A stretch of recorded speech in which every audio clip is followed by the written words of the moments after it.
We'll see you in a moment. Let's welcome in our powerhouse panel. We start with former special assistant to President Trump and commentary editor for the Washington Times. Kelly Sadler is with us. National Advisory Board member for Project 21. Christopher Arps back with us. And former Trump campaign manager Rick Gates is here. Good morning to all. Good morning. Good morning. Let's start with President Trump. This class action lawsuit yesterday. He's going to be suing the big tech giants, Facebook, Google, Twitter. I don't think people realize that Instagram, which is very popular now, is owned by Facebook. Alphabet Inc., which owns Google, also owns YouTube. We're talking about a handful of people that control almost everything that we have access to on the internet. Rick Gates, we'll start with you. What do you think we've seen lawsuits like this before, and they've all failed. But I think the push to break up these big tech oligarchs, as we've heard, is now getting more and more intense. Yeah, the push has been there for quite some time. If you look back at 2020, the Senate is still under the control of the Republicans, was really trying to push to bring the tech giants to account. They brought the CEOs in for testimony. But look, if you look at Section 230, which is the section of the law that protects these companies, it gives them a liability shield.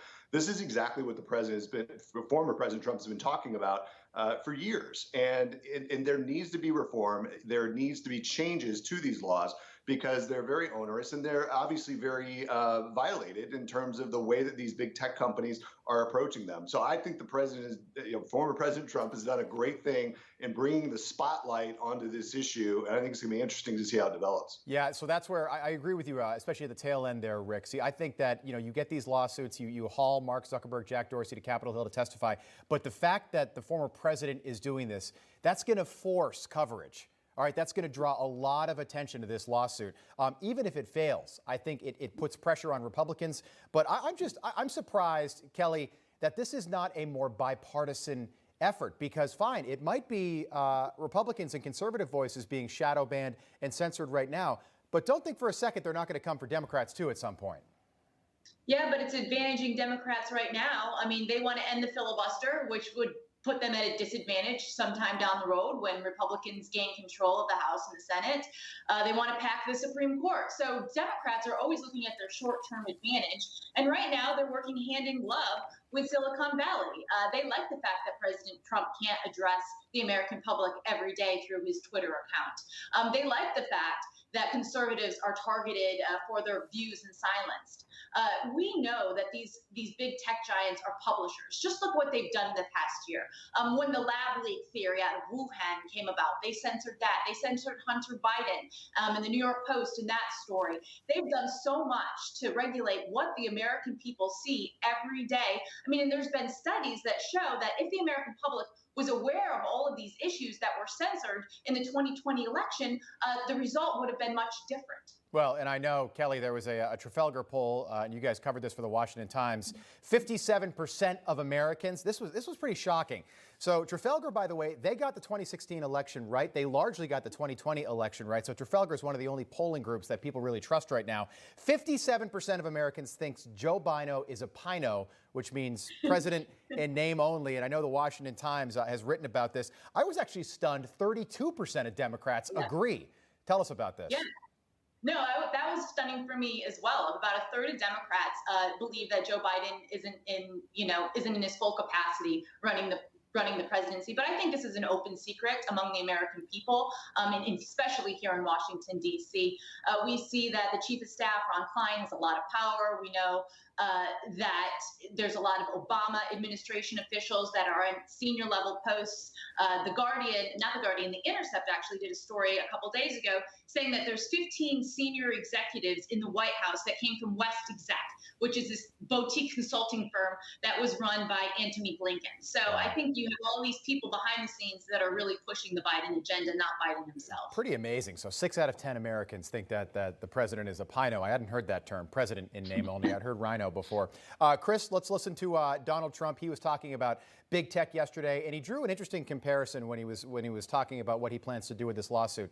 And he said that the CDC for the last year and a half has been totally complicit working with big tech. Take a listen, then we'll get some reaction. In recent years, we have also seen increasing coordination between big tech giants and government agencies such as the Centers for disease control, where so much was wrong, so many things could have been different, but big tech happened to choose the wrong side, and they banned the right side. For example, YouTube's policy explicitly forbids contradicting, quote, health authorities. You know the health authorities. So, Chris, nice to have you on the show again. Thank you. What was interesting to me is that this was sort of, we thought this was happening, but now it was an open secret, but now it's part of the record because we have Dr. Fauci's emails, where it's very clear that Mark Zuckerberg were working hand in glove, covering certain things and maybe not covering certain bits of information when it came to the coronavirus. Yeah, I think this is a brilliant move, political move by the president. It signals to me that he is probably going to run for president. I think the point that the big tech companies can censor the president of the United States is shocking to a lot of people.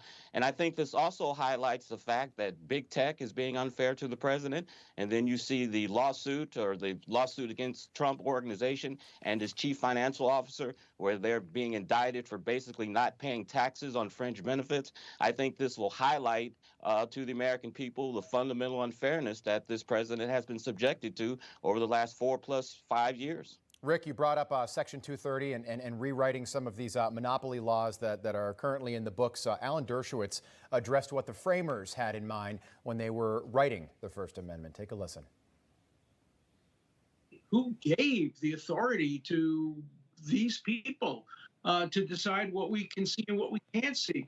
When the framers of the First Amendment wrote those great words, you know, they had in mind common sense or newspapers or other small things that people could either decide to read or not read. They didn't have in mind major monopolies that determine what we get to see, what we get not to see. And that changes everything. And this is going to be a fascinating case, a leading precedent for the next century. Rick, your thoughts on that?